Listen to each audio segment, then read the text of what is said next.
Noswaith dda, a chroeso i bodlediad o'r Hwyrol Weddi Eglwys Dewi Sant. Heno rydym yn parhau a thema y Diolchgarwch am y Cynhaeaf. Mae'r ddyled arnom sydd i foli o'r anef wrth weld o ddydd i ddydd mor dirion y diwedd.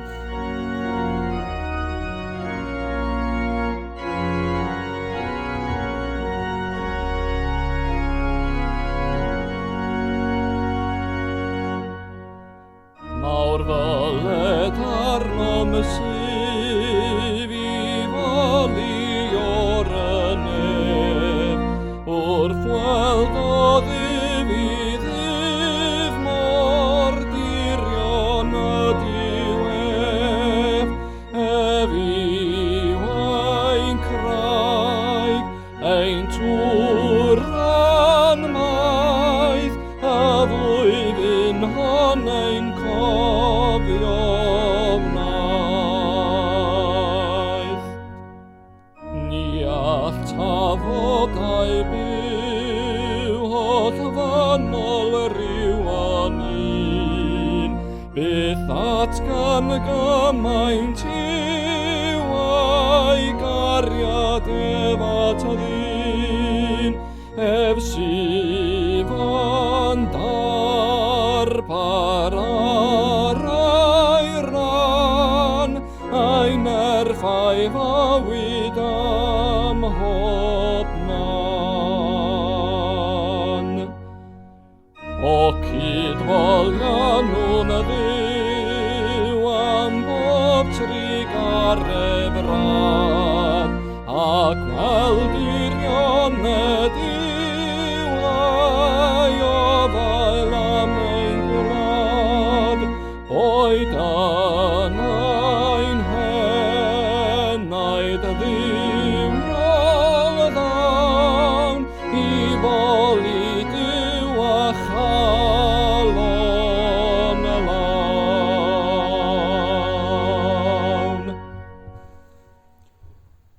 Prydhau a Cynhaeaf ac oerni a gres, a haf ag eaf a dydd a nos, ni phaid mwy wrth ddyddiau y ddeiar. Eiddo'r arglwydd y ddeiar a'i chyflawnder, y byd ac y breswylia ynddo. Garedigion yng Nghrist, yr ydym yn presenoldeb y diw byw a holl gwmpaini nef, i offrym iddo, trwy ein harglwydd Iesu Grist, ein haddoliad a'n mawl a'n diolch, i gynyddu mewn gwir wybodaeth o'i gariad mawr tuag atom, ac i'w ras gael dwi'n ffrwyth yn ein bywydau. Yr ydym wedi dod i wrando a derbyn sanctaidd a'r diw, i geisio grymusol nerth yr ysbryd glân, ac i weddio dros y mae'n hunain a thros bawb, fel y derbyniwn y pethau hynny sydd rhaid i ni wrthynt yr ein lles a'n daioni. Ond yn gyntaf, cyffeswn ein pechodau, a cheisio gan ein tad, ei fyddeiant a'i dangnefedd. Cyffeswn i Dduw holl alluog, y tad y mab yr ysbryd glân, i ni bechu ar feddwl gair a gweithred. Gadawsom heb ei gwneud y pethau dylasam ei gwneud, a gwneithom y pethau na ddylasam ei gwneud. Gan hynny, gweddiwn ar ei Dduw drigyrhau wrthym. Trigyrhaed yr holl alluog Dduw wrthym, a maddau ni ein holl bechodau. Gwaredid ni oddi wrth bob drwg, pan cadarnhau a nerthu ym mhob daioni, a'n dwy'n i fywyd tragwyddol. Amen. Yr holl alluog Dduw sy'n maddau bawb sydd yn wir a difeiriol, a drigyrhaw wrthych, maddau i chwi a'ch gwared oddi wrth eich holl bechodau, eich cadarnhau a'ch cryfhau ym mhob daioni, a'ch cadw yn y bywyd tragwyddol, trwy Iesu Grist ein harglwydd. Amen.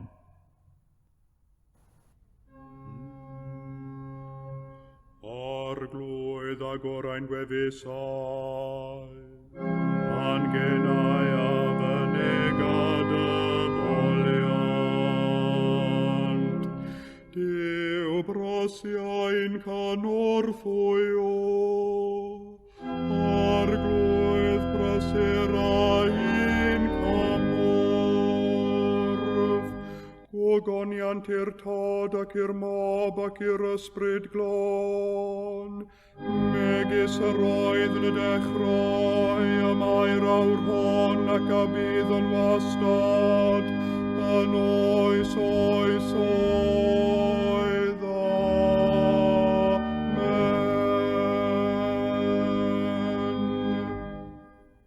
Molwch yr arglwydd,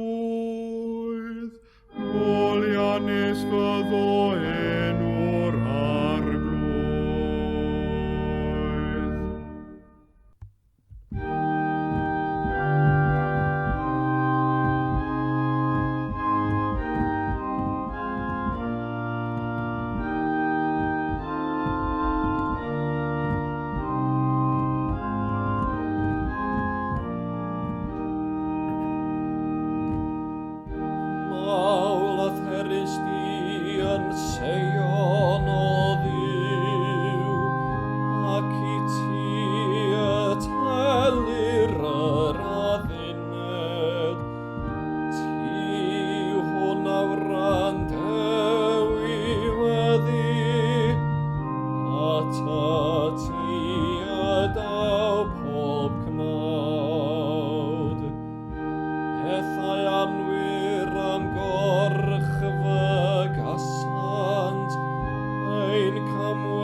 Sant a hyfrydwch.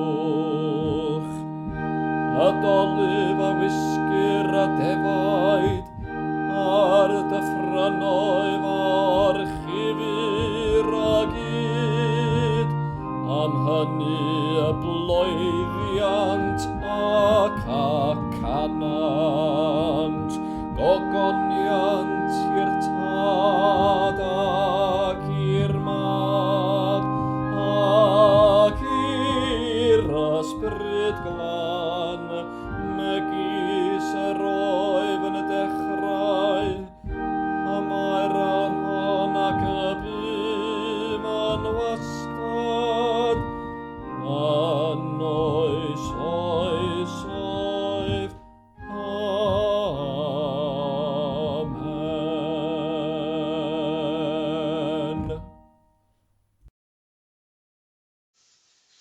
Daw'r llys gyntaf o'r 9 bennod ar 20 o lyfr cyntaf y Chronicle, o'r 10 adnod hyd at y 19. Adnodau sy'n dod ar ôl y sôn am y rhoddion hael tuag at adeiladu'r deml. Roedd y brenin Dafydd hefyd yn llawen iawn. Bendithiodd yr arglwydd o flaen yr holl gynulleidfa a dweud, bendigedig wyt ti arglwydd yw Israel ein tad o dragwyddoldeb hyd dragwyddoldeb. I ti arglwydd y perthyn mawredd, gallu, gogoniant, ysblander a mawrhydi. Oherwydd y mae popeth yn y nefoedd ac ar y ddeiar yn eiddo i ti. Ti arglwydd buai'r deyrnas, ac beth dyrcharfwyd yn ben ar y cwbl. Oddi wrth i ti y daw cyfoeth ac anrhydedd, a thi sy'n arglwyddiaethu ar bopeth. Yn dy law di y mae nerth a chadernid, a thi sy'n rhoi cynnydd a chryfder i bob dim. Yn awr ein diw, molianwn di a chlodforwn dy enw gogoneddus, oherwydd pwy yw fi am pobl i fedru rhoi o'i gwirfodd fel hyn. Canis oddi wrth i ti y daw popeth, ac wrth eiddo dy hun yr hoesom i ti. Dieithriaid ac alltudion ydym ni yn dy olwg, fel ein holl dadau, y mae ein dyddiau ar y ddeiar fel cysgod a heb obaith. Arglwydd ein diw eiddo ti yw'r holl gyfoeth hwn a phopeth arall ar oesom o'r neilltu i adeiladu ti i ti, anrhydedd i'r enw sanctaidd. Gwn fy niw, dy fod yn profi'r galon ac yn ymyfrydu mewn cyfiawnder, a chalon uniawn yr offrymais o'm gwirfodd yr holl bethau hyn. Ac yn awr gwelais dy bobl sydd wedi ymgynnull yma yn offrymu i ti yn llawen ac o'i gwirfodd. Arglwydd yw Abram, Isaac ag Israel ein tadau, cadw'r deheuad hwn yng nghalon dy bobl am byth, a thro eu calon atat.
daw'r ail lith o Efengil Lyc, y 12fed bennod, gan ddechrau yn yr 11 adnod ar 15.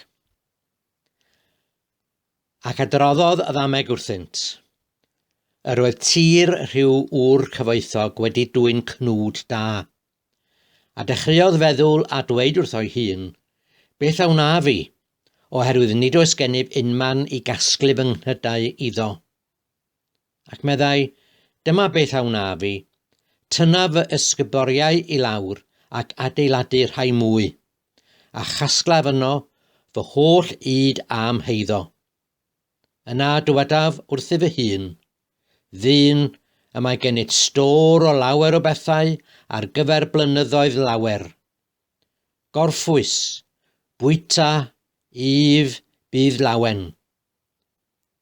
Ond meddai Duw wrtho, yr ynfytyn, heno ymynir dy einioes yn ôl gennyt, a phwy gaiff y pethau, a baratoaist. Felly bydd hi ar yr hwn sy'n casglu trysor iddo'i hun, a heb bod yn gyfoethog ym mhethau Duw. Meddai wrth ei ddisgyblion, am hynny rwy'n dweud wrthych, peidiwch â phryderu am eich einioes, nac am eich corff, beth yw fwyta, na beth yw wisgo. Oherwydd y mae rhagor i einioes dyn na lluniaeth, a rhagor i'w gorff na dillad. Ystyriwch y brain, nid ydynt yn hau nac yn medi, nid oes ganddynt ystordy nac ysgubor. Ac eto, y mae Duw yn ei bwydo. Gymaint mwy gwerthfawr ydych chwi na'r adar. A ffrin ohonoch all ychwanegu munud at ei oes drwy bryderu. Felly, os yw hyd yn oed y peth lleiaf y tu hwnt i'ch gallu, pam yn ydych yn pryderu am y gweddill? Ystyriwch y lili, pa fodd y maent yn tyfu. Nid ydynt yn llafurion ac yn nyddu, ond rwy'n dweud wrthych, nid oedd gan hyd yn oed Solomon yn ei holl ogoniant wisg i'w chymharu ag un o'r rhain. Os yw Duw yn dilladu felly y glaswellt, sydd heddiw yn y meisydd ac y fori yn cael ei daflu i'r ffwrn, gymaint mwy y dillada chwi o ychydig ffydd. A chwythau, peidiwch â rhoi eich bryd ar beth yw fwyta a beth yw yfed, a pheidiwch â byw mewn pryder, oherwydd dyna'r holl bethau y mae cenhedloedd y byd yn ei ceisio. Ond y mae gennych chwi dad sy'n gwybod fod arnoch ei hangen. Yma y terfyn yr ail lith. Oh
Credaf yn i'w dad holl gyfoethog, creawdwr nef a dear, ac yn Iesu Grist ein fab ef, ein harglwydd ni, yr hwn a gael trwy'r ysbryd glân, a aned o fair forwyn, a ddioddefodd dan Pontiws Peilat, a groesoeliwyd, a fe farw ac a gladdwyd.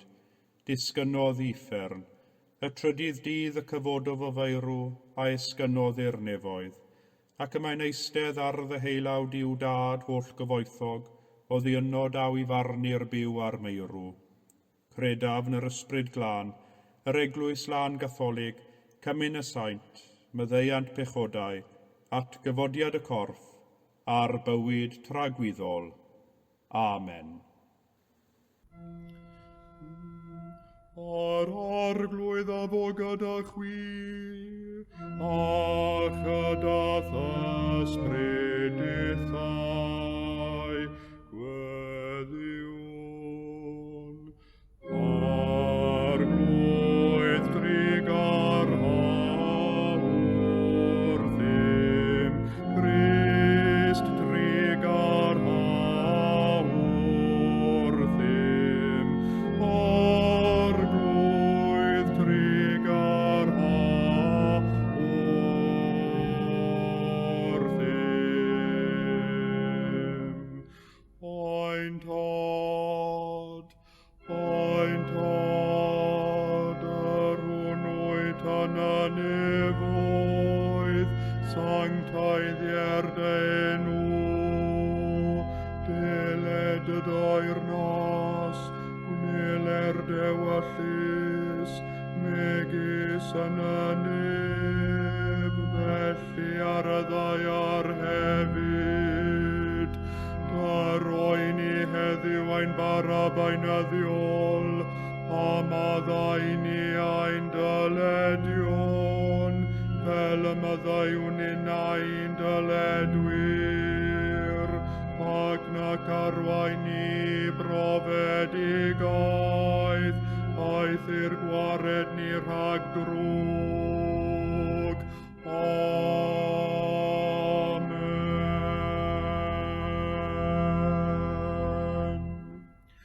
Arglwydd dangos dy drigaredd arnom, a chaniatau ni dy iachawdwriaeth, gwisg dy wain i dogion ag iawnder, a gnad y ddewis bobl yn llawen, arglwydd cadw dy bobl, o bendithiad etifeddiaeth, arglwydd cadw'r frenhines, ar oiwch anghorwyr ddoethinem, arglwydd dyrod angnefedd yn ein dyddiau, ac amddiffyn i byth yn erthol, Diw glanhaen calonau, ac adnodd ysbryd yn iawn o'n mewn. O llalluog a thragwyddol Dduw, sy'n caroni'r flwyddyn a thaioni, ac yn rhoddi ni ffrwyth ar ddaiar yn ei tamor, Daroen i galonau diolchgar, fel y defnyddiwn dy roddion yn unol a thewallus, drwy Iesu Grist ein harglwydd. Amen.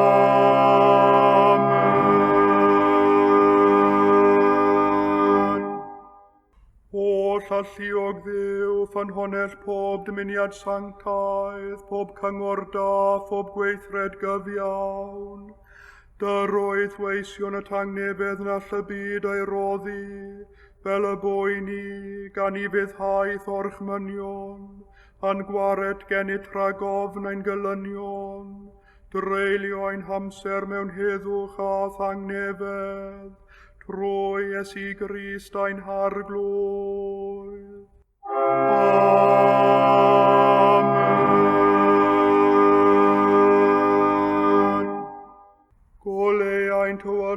atalygwn i ti o arglwydd, ac oedd fawr drigaredd am ddiffyn i rhag pob perygl ac embydrwydd yn os hon, trwy gariad deunig fab ein gwared o'r Iesu Grist. Amen.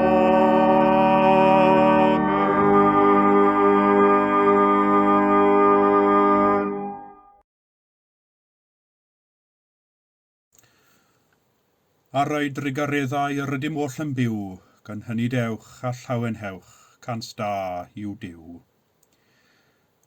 Ac felly, cymerwn ened i ystyried y bendithion sydd yn ein cynnal ni o ddydd i ddydd, y bendithion mawr a bach, ac wrth i ni ei dwy'n i gof, gadewch i ni ei hoffrymu yn tad nefol a chalonnau diolchgar yng ngeiriau y diolch cyffredinol. O llalluog Dduw, tad yr holl drigareddau, yr ydym ni dy weision anheilwng yn rhoi ti ddiolch gostyngeiddiaf a ffyddlonaf, am dy holl ddaioni ath drigaredd i ni ac i bob dyn, ni ath fendithiwn am ein creu a'n cadw, ac am holl fendithion y bywyd hwn, eithir i'w chlaw pob dim, am dan feidrol gariad ym mhrynedigaeth y byd trwy ein harglwydd Iesu Grist, am foddion gras ac am obaith gogoniant, ac atolygwn i ti roddi ni y cyfryw ddwys ac iawn ymsyniad ar dy holl drigareddau, fel y bo'n calonnau yn ddiffiant yn ddiolchgar, ac fel y mynegom dyfoliant, nid an gwefusau yn unig eithir yn ein bucheddau, trwy ymroddi thwasanaeth, a thrwy rhodio ger dyfron mewn sancteiddrwydd ac uniondeb dros ein holl ddyddiau. Trwy Iesu Grist ein harglwydd, i'r hwn gyda thydi ar ysbryd glân, bydded yr holl anrhydedd a'r gogoniant, byth bythoedd. Amen.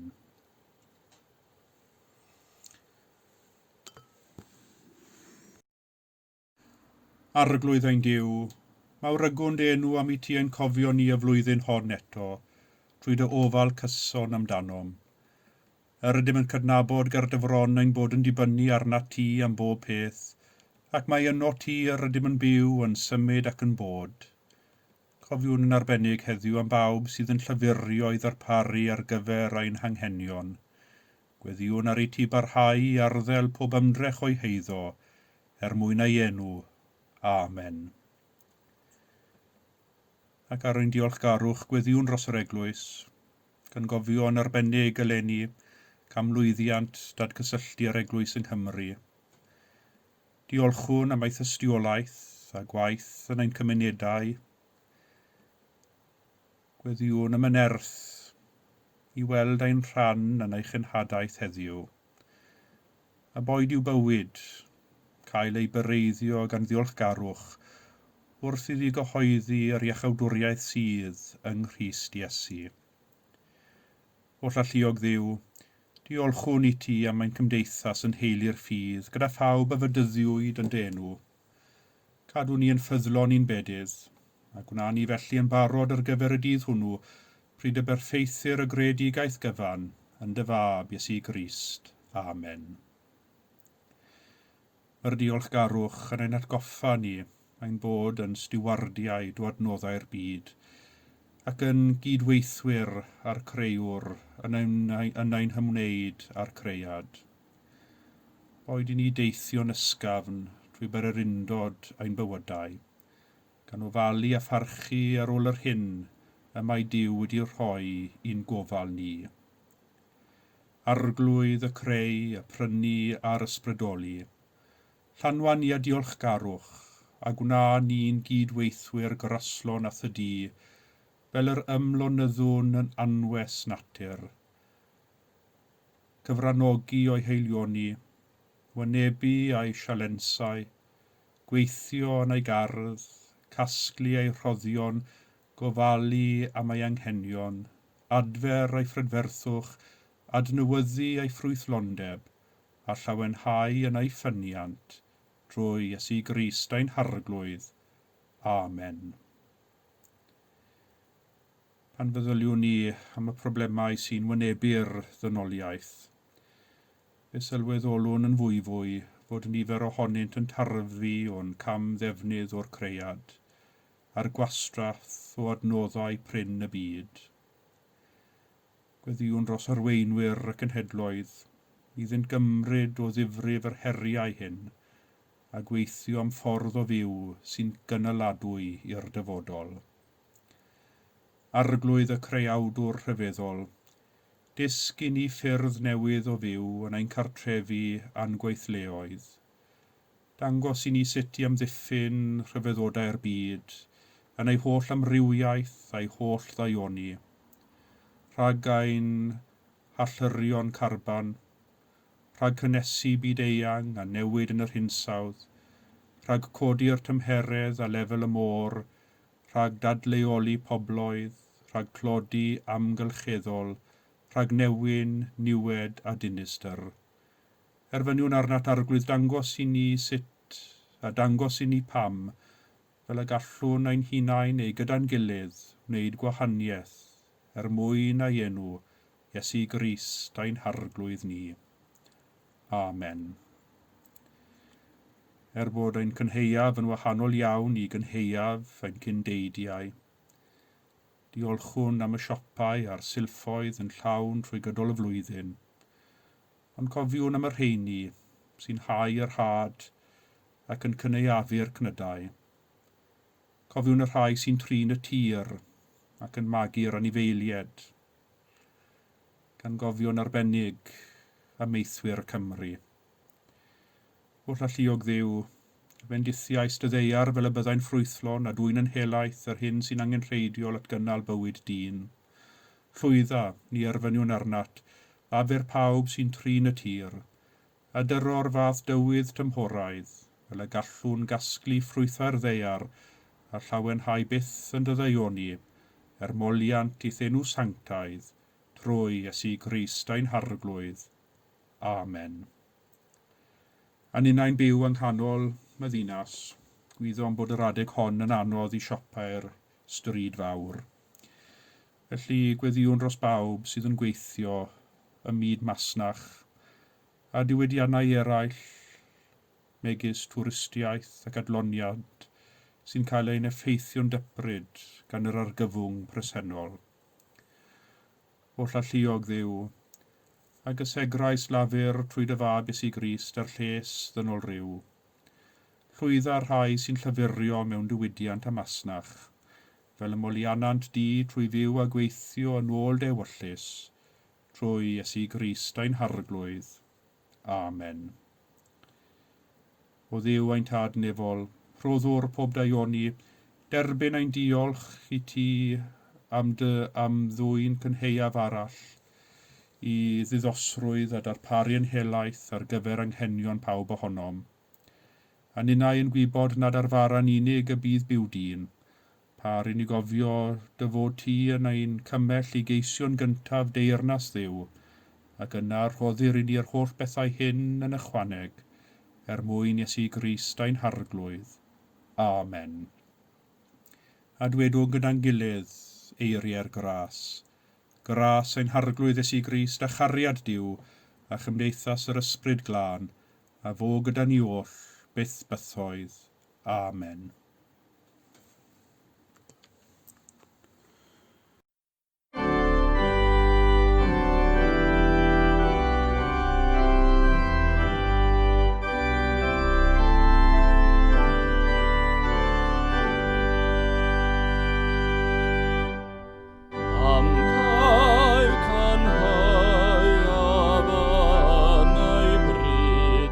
Ar chafon oliant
Meddai'r brenin Dafydd, gwn fy niw dy fod yn profi'r galon ac yn ymhyfrydu mewn cyfiawnder, a chalon uniawn yr offrymais o'm gwirfodd yr holl bethau hyn. Yr ail adnod ar 15 o'r 9 bennod ar 20 o lyfr cyntaf Chroniclo. Dros yr wythnosau diwethaf, dwi wedi bod yn difyrru fy hunan trwy wylio'r wiwer sy'n byw yn yr ardd yn brysur wrthi yn casglu mes. Drws nesaf i'r tŷ, mae mynwent, ac yn agos iawn i'r wal sydd rhwng y fynwent a'r ardd, yn rhy agos i ddweud y gwir, mae coeden dderwen ifanc yn tyfu. Eleni, ac am y tro cyntaf am hwn i, roedd y goeden yn bingad o fes. Roedd ei chnwd yn doreithiog. Dwi'n dweud roedd, oherwydd bellach nid oes yr un fesen ar ôl arni. Mae'r wiwer wedi gwneud yn siŵr o hynny. Mae hi wedi llwyddo o fewn i wythnos neu ddwy i ddinoethu'r goeden o'i chnwd. Trwy'r dydd, pob dydd, lan a lawr y goeden fydde'r wiwer, yn cymryd un neu ddwy fesen yn ei cheg, cyn disgyn y goeden a mynd i rwle ar ffrwyth gwerthfawr i'w stordi ar gyfer y gaeaf. Ond ar ôl casglu'r mes hawsaf i'w cael, doth yr hwyl i fi, wrth wylio'r wiwer yn ceisio dal gafael o'r mes anoes i gyrraedd. Y rai hynny oedd ar y brigau gwanaf ymhell o fonen y goeden. Y mes hynny oedd ar y brigau oedd ychydig yn rhy froi i ddal pwysau'r wiwer drian. Ond chwarae teg iddi, trwy dyfal donc, fe ddefnyddiodd pob medr oedd ganddi yn ymestyn ei chorff cyn belled a phosib neu'n hongian lawr o frigen uwch, popeth, mwyn dal gafael yn y fesen a'i dinoethi o'r goeden. Ac fel dwedes i, fe wnaeth i lwyddo i ddinoethu'r goeden yn llwyr. Ond y peth arall oedd yn weddol digri, neu oedd wedi gwneud i mi wenu, oedd sylwi tua'r diwedd, fel yr oedd nifer y mes ar y goeden yn mynd yn llai, roedd y wiwer ddim yn mynd ar mes i'w storfa bellach, ble bynnag oedd hwnnw. Yn hytrach, dechreuodd hi twrio fy lawnt ac yn fy morderi ac ymhotiau blodau ac yno yn claddu'r mes. Mae fy lawnt bellach yn llawn patches bach brown lle roedd y wiwer wedi bod yn claddu ei thrysor. O'n i ddim sut fydd y wiwer ma yn mynd i ddod o hyd i'r holl fes mae di gladdu ar draws yr ardd. A dwi'n weddol bendant bod y goeden dderwen ifanc sy'n tyfu ychydig yn rhy agos i'r wal yn goeden sydd wedi tyfu o fesen oedd un o'r gyndeidiau y wiwer hon wedi gladdu ac wedi anghofio amdani. Mae natur yn wirthiol, yn rhyfeddol, y berthynas agos rhwng anifeiliaid a phlanhigion, y naill yn dibynnu ar y llall mwyn ei ffyniant a'i dyfodol ei gilydd. Trieni nad ydym yn treulio mwy o amser, yn gwylio ac yn ystyried y berthynas cyd-ddibynnol hon a'r ffordd y dylem ni fel y ddynoliaeth yn hytrach na cheisio rheoli natur o hyd, ail ddarganfod ein dibyniaeth arni a gweithio gyda hi. Ar ôl gweld y wiwer wrth ei gwaith, a'r holl batches bach brown yn fy lawnt, dwi'n siŵr bod nifer o lawntiau eraill yng Caerdydd yn dangos yr union unolion. Dwi'n weddol argyhoeddedig, petai boblogaeth Caerdydd gyfan yn diflannu dros nos, o fewn 10 mlynedd y bydd y ddinas hon wedi throi'n goedwig o dderw ifanc yn ail feddiannu'r tir. Diolch hynny yw i waith glodwi a diwyd y gwiwerod, a'i tueddiad i anghofio'n union ble y claddwyd ei trysor.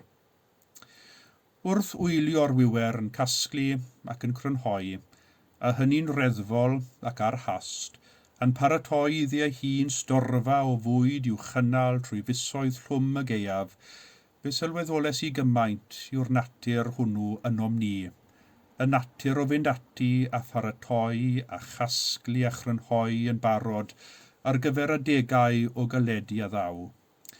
Dwi'n un sy'n hoffi crynhoi pethau, rhag ofn y bydd ei hangen nhw rhywbryd. Mae dyn byth yn gwybod. Y broblem yw, dwi wedi crynhoi cyment, nes does dim lle bellach i rhoi fy nghar yn y garej, na chwaith agor cwpwrdd heb i rhywbeth cwmpo mas. Fel mae pethau'n mynd da fi, bydd yn rhaid i mi feddwl am ddysgu gwers oddi wrth y wiwer, pan mae'r storfa'n llawn, mae angen dechrau cloddio a chladdu pethau yn yr ardd. A phan feddyliwn ni am y diolchgarwch, beth yw'r diolchgarwch, ond dathliad o grynhoi y cnydau a'i storion ddiogel ar gyfer y misoedd llwm, cyn i ystormydd blin y gaeaf ddod. Un cyndeidiau y byddai ystordi lawn yn golygu gaeaf cyffyrddus, beth bynnag y tywydd. Byddai ystordi hanner gwag yn golygu gaeaf hir ac anodd. Yn reddfol ynom, yma'r awydd i grynhoi a storio, i gael digon wrth gefn fel nad oes angen i ni boeni'n ormodol am y dyfodol. Mae gan yr hen ficer yn ei gyfrol Canwyll y Cymru bennill sy'n dweud yn ei arddull diflewyn ar dafod. Deffro, cyfod di ddiogyn, dos a disg gan y morgrigyn, mae yn casglu ac yn heiaf fwyd a lluniaeth erbyn gaeaf. Dathliad bod gennym ddigon yw'r cynheiaf, digon i'n cynnal, ac hefyd mae'n ddathliad a chydnabyddiaeth fod y digon hwn wedi dod nid yn unig trwy law a gwaith dyn, ond trwy heilioni a groslonrwydd Duw. Yng ngeiriau'r hen emyn, na ni sy'n troi y meisydd, na ni sy'n hau yr had, ond Duw sy'n rhoi y cynnydd, gwres a chywodydd mad. Wrth gwrs, ychydig iawn ohonom sydd wedi gosod llaw i arydyr na fladur. Ein harydyr bellach yw'r troli yn dilyn cwysau cyfarwydd eiliau'r archfarch nad oedd. Ond mae'r ystyr, yn flodeuog, yn glir. Oes, mae gan y ddynoliaeth a'i gwaith i ddwyn y cynheiaf ynghyd, y gwaith o hau, y gwaith o fedi. Ond beidiwn ag anghofio da ni, mae Duw sy'n rhoi y cynnydd. Cydnabod Duw y creuawdwr ydym ar y diolchgarwch. Cydnabod ein dibyniaeth arno ef, ar y natur ac ar y creiad, ac hyn oll yn rhodd raslon i ni. Pan ddiolchwn i Dduw, yr ydym yn cydnabod, nid ein haiddo ni yw'r byd, nid ein haiddo ni yw'r adnoddau'r byd, ond rhodd ydynt i ni oddi wrth Dduw. Ac felly os rhodd, yna mae angen ei pharchu. Mae angen ei defnyddio yn ddoeth. Dyna yw ein byd ac adnoddau'r byd a chnydau'r maes. Rhoddion yw ddefnyddio'n ddoeth. Yn ein darlleniad o lyfr cyntaf y Chronicle, cawsom ni'r weddi fawreddog o ddiolch y brenin Dafydd i Dduw ar achlysur cysegri'r deml. Roedd yn achlysur o lawenydd mawr i Dafydd ac i'r bobl, ac roedd Dafydd a'r bobl wedi rhoi yn hael iawn mwyn adeiladu tŷ i'r arglwydd, ac wedi gwneud hynny o'i gwirfodd ac yn llawen. A roeddent wedi adeiladu rhywbeth oedd yn mynd i bara am genedlaethau lawer. Dyna oedd y bwriad. Nid yn gyndyn, nid yn gybyddlyd ac o dan pwysau, ond â chalon uniawn yn wirfoddol ac yn llon. Ac sail i hyn i gyd, oedd ei cydnabyddiaeth bod popeth yn eiddo i'r arglwydd, a chawn yr adnod a ddyle fod yn sail i'n haelioni ninnau. Canis oddi wrth i ti y daw pob peth, ac o ddaiddod y hun yr rhoesom i ti.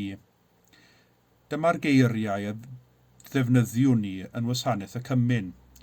Wedi'r rhoddion cael ei dwyn i'r allor, y bara a'r gwyn a ie y casgliad, pob un wedi dod trwy lafer a gwaith caled, gwragedd a dynion, ond hefyd trwy haelioni Duw i ni. Oddi wrth i ti y daw pob peth, ac wrth lawd y hun yr rhoddwn i ti, ac wrth lawd y hun yr rhoddwn i ti. Yn ein diolchgarwch, yr ydym yn cyflwyno i Dduw, yr hyn y mae Duw eisoes wedi ei rhoi i ni, a thrwy ei cyflwyno, yr ydym yn diolch. Ac fe ddylai hyn enyn ynom haelioni. Yr awydd dynol yw crynhoi a chasglu fel y wiwer, ac fel y dyn yn y ddameg o'r ail lyth heno, yr ynfytyn cyfoethog. Do, fe gafodd hwn gynheiaf toreithiog, trwy lwc a bendith Duw. Cyment oedd ei gnydau, roedd ganddo ddim lle i'w cadw. Felly bwriodd ati ac adeiladu ysguboriau mwy nag oedd angen arno mewn gwirionedd. O'r hunan fodlon ydoedd ar y diwedd dwedodd ddyn, y mae gennyt stor o lawer o bethau ar gyfer blynyddoedd lawer, gorffwys bwyta bydd lawen. Nid digon i'w weld trwy un geiaf oedd ganddo yma, ond lawer o bethau ar gyfer blynyddoedd lawer. Ond mynwyd ei einioes yn noson honno, ni chafodd y dyn hwn amser i'w mwynhau. Lle roedd heilioni'r dyn yma tymbed? Lle oedd ei barodrwydd i rhannu o'r heilioni a dderbyniodd oddi wrth law Duw? Lle roedd ei gydnabyddiaeth o heilioni Duw? Be sydd angen arnom yw digon. Digon i'n cynnal, digon i fyw, digon wrth gefn ar gyfer y misoedd blin. Y gweddill sydd i'w rhannu, gan gydnabod mae rhodd gan Dduw i ni yw bob peth, a'n galwad yw bod yn hael mwyn i eraill fwynhau o'i fendithio nef. A nôl â ni at y wiwer a'r mes, a'r wers a ddysgais i wrth ei gwylio'n brysur wrth ei gwaith yn reddfol. Ar ôl iddi lenwi a'i stordi, beth oedd y wiwer yn ei wneud wrth gladdu'r mes oedd dros ben, ond buddsoddi'r dyfodol, yn reddfol ac yn brysur, yn plannu had yn y gobaith y byddai un neu ddwy y byddai hi'n anghofio amdanynt yn egino a thyfu'n goeden dderw a byddai yn ei thro yn dwy'n mes i gynnal ei gorwyrion. Felly eleni, wrth i ni ddiolch am heilioni Duw am y digon sydd gennym, boed i ni hefyd gofio mae Duw sy'n rhoi y tyfiant, a bod i'n diolchgarwch ein harwain at heilioni sy'n buddsoddi, nid yn unig i ddiwallu anghenion heddiw, ond hefyd sy'n gweithio tuag at ddyfodol gynaladwy i'r cenedlaethau ddaw ar ein hôl ni. Boed i ni wneud hynny, a chalon iawn, o'n gwirfodd, ac yn llawen, gan ddiolch iddo. Amen.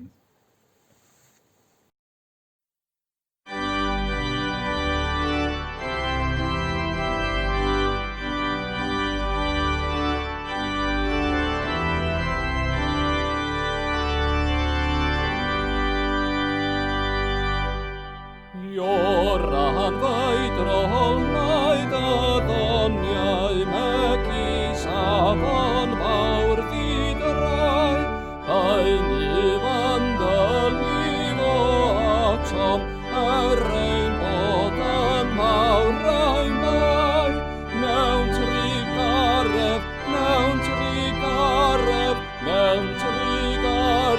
cofiais ni a flwyddyn hon. Tiw tadau trigareddau anno ti ar iman byw, cofiais ni eleni eto, roes lendithion o bob ryw, boed a diolch,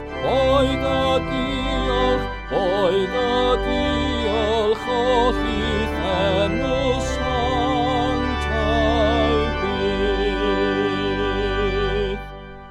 Derbyn iorau diolchgarwch, derbyn ein haddoliad gwal, boed ein bywyd i ti'n diolch am dy drigareddau hael. Dy roc ymorth i mi rannu bydd cyfom. Bydd i'r tad y bod o goniant, clod amoliant parch a bryd, ac i'r map ar santau ysbryd, heb wahanan un a thryd. Byth heb ddiwedd fel o'r dechrau sain iawn.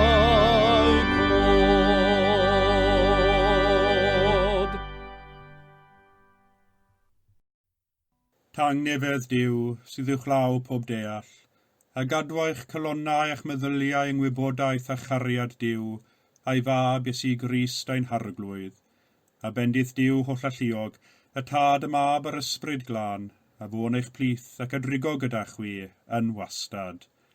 Amen.